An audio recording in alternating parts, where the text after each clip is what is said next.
안녕하십니까. 네오젠 과학학원 물리강사 임태용입니다. 자, 지금부터 25년 1학기 중간고사 동패고 내신 분석 리포트를 시작하도록 하겠습니다. 자, 우선은 물리라는 과목 자체를 학생들이 어려워하는데 그 중에서도 가장 어렵게 느껴지는 역학 부분에 대한 시험을 봤기 때문에 학생들이 시험을 준비하고 그리고 시험을 보는 데 있어서 굉장히 힘들지 않았을까라는 생각이 들어서 학생 여러분들 정말 고생했다는 얘기 먼저 이렇게 말씀을 드리고 싶습니다. 자, 동패고 조금 살펴보도록 할게요.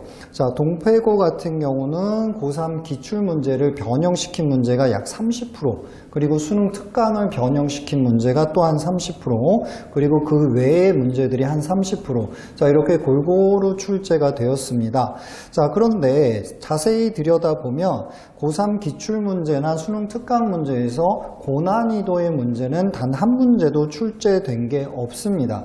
자, 그렇기 때문에 학생들이 우리 학원에서 저와 함께 이렇게 공부를 할 때 문항들을 분석하고 기본 개념을 탄탄하게 다지면서 수능 특강이나 고3 모의고사 기출문제의 중간 정도 난이도까지만 충분히 해결할 수 있는 그런 능력을 갖췄다면 충분히 시간 내에 모든 문항을 해결할 수 있었을 것으로 이렇게 예상이 되고요. 그렇기 때문에 1등급 컷은 95점 이상이 좀 나오지 않을까, 이렇게 좀 생각이 듭니다. 자, 객관식 24문제로 구성이 되어 있고 서술형도 없었기 때문에 학생들이 잘 준비했다라면 조금 원하는 결과, 자신이 원하는 결과를 받을 수 있지 않았을까, 이런 생각을 좀 이렇게 해봅니다.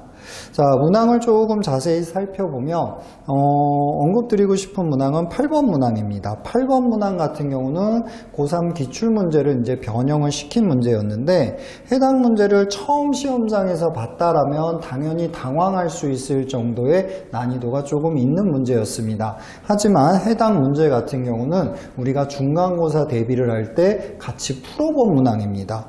자, 도르래를 이용해서 물체 세 물체가 연결이 돼 있는 상황이고, 그리고 이 상황을 힘평형, 즉 등속도 운동하는 구간이 있고 또 정지한 구간이 있고 등가속도 운동하는 이 세 가지 상황으로 이렇게 나뉘어서 생각을 할 수 있어야 되고, 따라서 적절하게 힘평형과 운동방정식을 이렇게 써서 해결했다라면 충분히 해결할 수 있는 문항이었습니다. 자, 그리고 나서 조금 또 살펴볼 문항은 몇 번 문항이었냐면 17번 문항이었습니다. 자, 17번 문항 같은 경우는 정확하게 얘기하면 평면상에서의 등가속도 운동이기 때문에 해당 문항은 물리 1 시험 범위가 아닌 물리 2 시험 범위에 해당을 합니다.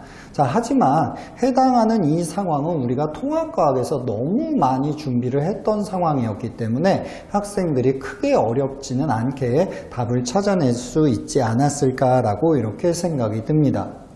자, 그렇다면 이제 기말고사를 대비하기 위해서는 학생들이 너무 어려운 문제보다는 기본 개념을 바탕으로 한 중간 정도 난이도의 문제를 정확하게 푸는데 조금 더 초점을 맞추어서 공부를 해주신다면 기말고사에서 충분히 좋은 점수를 받을 수 있을 것으로 예상이 됩니다.